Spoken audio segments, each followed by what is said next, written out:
Dans cette vidéo, nous vous expliquons étape par étape comment poser des carreaux en travertin à port ouvert. Le format choisi est l'opus romain, qui est l'un des schémas de pose les plus appréciés. Les autres carreaux en travertin et certaines pierres naturelles comme la pierre calcaire sont posés de la même façon. La première condition pour bien réussir la pose est d'appliquer un primaire d'adhérence sur la chape avant de poser les carreaux. Un assortiment d'opus romain est composé de 6 carreaux dans les formats suivants. Un carreau en 60 par 40, 2 carreaux en 40 par 40, 2 carreaux en 20 par 20, ainsi qu'un carreau en 20 par 40 cm. Ce modèle va ensuite être répété sur toute la surface. Il peut être très utile d'utiliser un croquis du modèle de pose à dimension réelle. Nous conseillons également de trier et placer les carreaux en opus romain avant la pose. Pour cela, posez les carreaux sur la surface et placez-les de telle sorte que les couleurs des différents carreaux se marient bien entre elles. Vous obtiendrez un rendu harmonieux si vous mélangez les carreaux de différentes palettes. Les découpes doivent être posées là où elles sont le moins voyantes. Prévoyez donc en conséquence l'endroit de la pièce où démarrer. S'il n'y a pas de bande d'isolation adhésive au mur, vous devez les placer avant la pose. Vous éviterez alors les ponts phoniques et minimiserez les bruits de pas et les tensions dans le revêtement. Pour la pose de carreaux de travertin en opus romain, un mortier joint flexible est idéal. Vous avez ainsi plus de temps pour bien poser les carreaux. La boutique en ligne de Stone Naturel vous propose automatiquement le matériel de pose adapté à chaque pierre naturelle. Pour mélanger, suivez les instructions notées sur le paquet.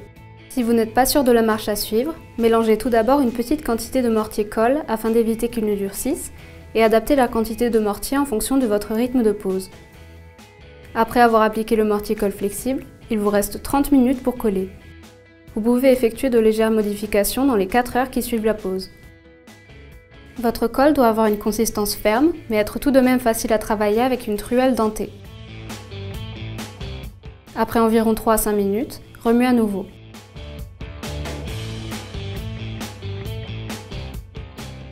La colle est ensuite appliquée sur le sol.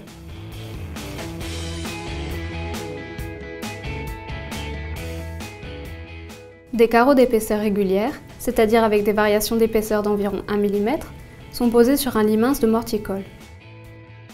Pour cette méthode de pose, on applique environ 10 mm de colle avec un platoir denté à cran de 10 mm. Tenez le platoir denté en angle de 45 degrés et appliquez la colle de façon uniforme et en quantité suffisante. Dans le cas de carreaux aux tolérances dimensionnelles plus importantes, on procédera à une pose en lit moyen. On applique alors une plus grosse couche de colle pour pierre naturelle.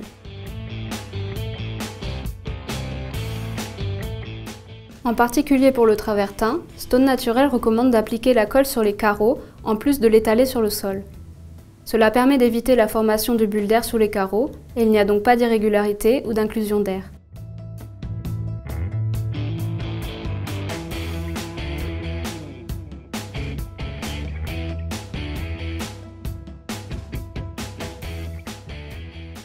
Préparez un seau et une éponge afin de pouvoir rapidement nettoyer les restes de colle. Cela facilitera le nettoyage de la pierre par la suite. En cas de petites irrégularités, tapez légèrement la pierre avec un maillet en caoutchouc blanc.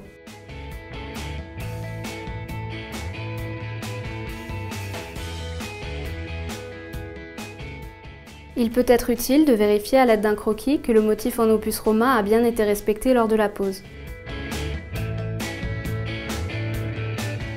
Comme vous pouvez le voir sur le croquis, l'opus romain est composé de 2 motifs différents répétés sur toute la surface.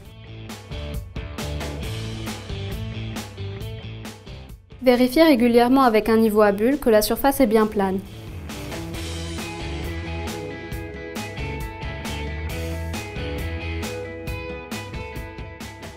Pour une grande pièce, utilisez également une règle de maçon. Vous pourrez alors égaliser les petites irrégularités et vérifier que les joints sont bien alignés. Afin de vous assurer qu'ils sont bien droits, vous pouvez aussi tendre un cordeau.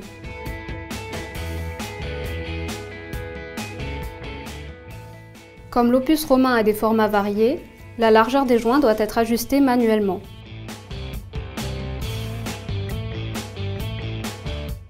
Le mortier-colle flexible vous permet de déplacer les carreaux ou de corriger quelques imperfections après la pose.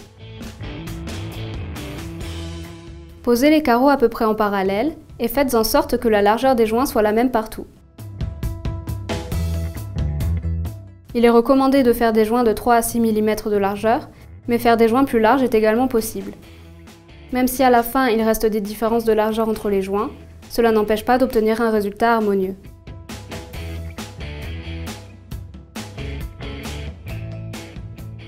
L'opus romain est qualifié de motif illimité car il peut être répété sans fin.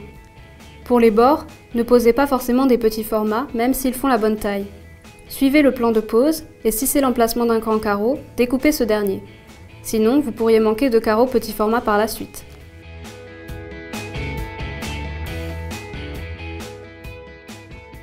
L'outil idéal pour découper la pierre naturelle est la scie à eau. Couper des bords droits est alors très facile.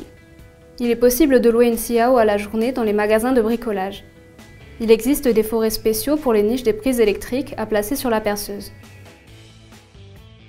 Les carreleurs professionnels veillent à ce que les carreaux découpés ne soient pas plus petits que la moitié du format initial.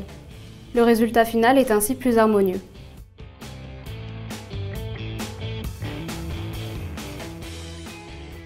Lorsque tous les carreaux sont posés, la colle doit sécher.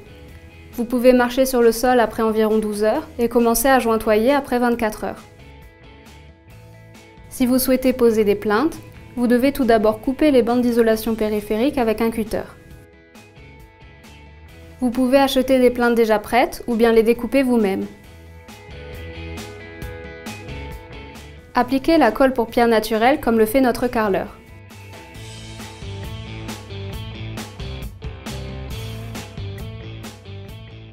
Posez la plinthe et appuyez afin que la colle soit répartie sur toute la surface. Cela permet aux plinthes de bien adhérer au mur. Pour soutenir les plinthes, utilisez des cales en bois ou bien du carton découpé si vous êtes sûr qu'il ne se décolorera pas.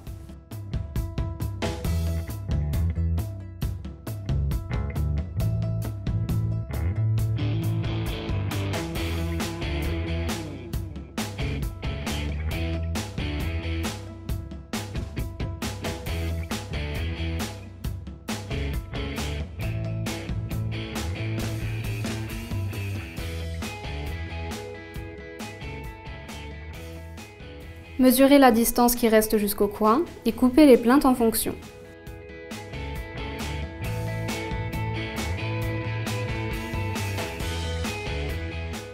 Avant de passer à l'imperméabilisation et au jointoiement, vous devez respecter un temps de séchage d'environ 24 heures.